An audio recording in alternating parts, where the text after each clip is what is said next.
In today's video, we're going to talk EquiFlex, which is the latest intent from Ruckus's new IntentAI. EquiFlex intents present administrators with the choice of optimizing their networks for extreme client density or faster client connection time. EquiFlex is all about intelligent management of probe responses within those high-density environments. Ruckus AI will not raise this type of intent if your environment is not deemed to meet the requirements for density. In those high-density environments, the excessive probe responses can have a significant impact on the network as the large amounts of probe responses consume airtime and impact the overall quality. You might be thinking, well, isn't that what the airtime decongestion feature within Ruckus products already does?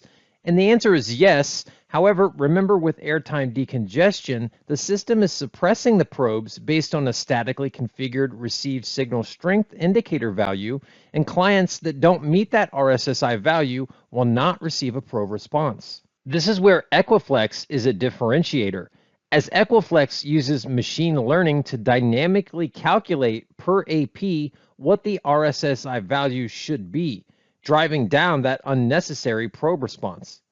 EquiFlex learns the RF environment from the neighboring APs, determines their coverage as well as their deployment density. It then calculates the probability of each AP's response to probe requests at specific RSSI levels, and then it's dynamically adjusting each AP's threshold for probe response as network conditions change. Doing this allows us to balance radio coverage, client connectivity, and reduce airtime congestion. EquiFlex intents do have their own category and are listed under the IntentAI section on the dashboard. You can see currently we don't have any new EquiFlex intents to explore, but we do have one that is active. I'm going to go ahead and click on that, which will take us to our intent table that is already filtered by EquiFlex and shows our active intent. We can see that this intent is regarding time to connect versus client density for 5 gigahertz. We can also see which zone this intent is applied to. I'm going to go ahead and select the intent and choose Edit. You can see that the EquiFlex intent is also wizard driven. It's listing which zone, which category, the last update, what the status is, as well as kind of giving us a sneak preview of what our options are going to be. Do we want to reduce the management traffic in dense networks, or do we want standard management traffic in a sparse network? And you can see on the right-hand side, it's kind of giving you the benefits of why you might want to utilize EquiFlex. We're going to go ahead and choose Next.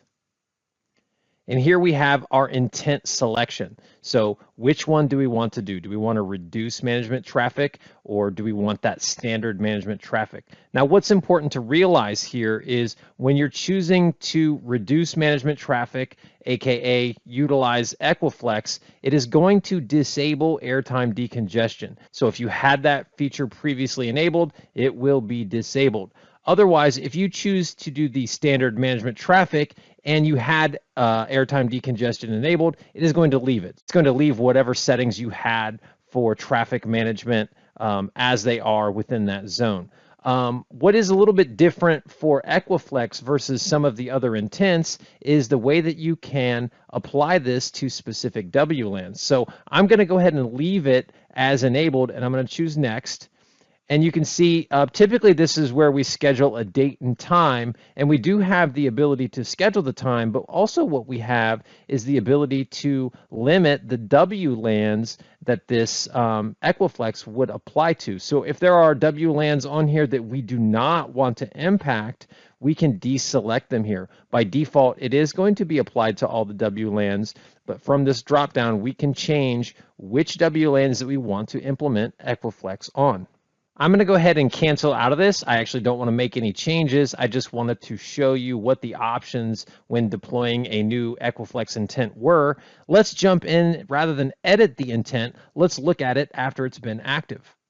The EquiFlex intent details are much like the other intents that we've looked at. On the left-hand side, we can see which zone this is being applied to, its current status.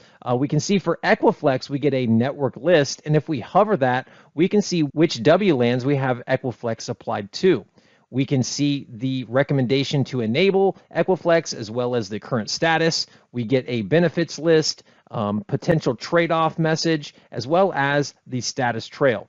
What is different for EquiFlex is the metric that we're calculating, which on the right-hand side we can see is the average management traffic per client.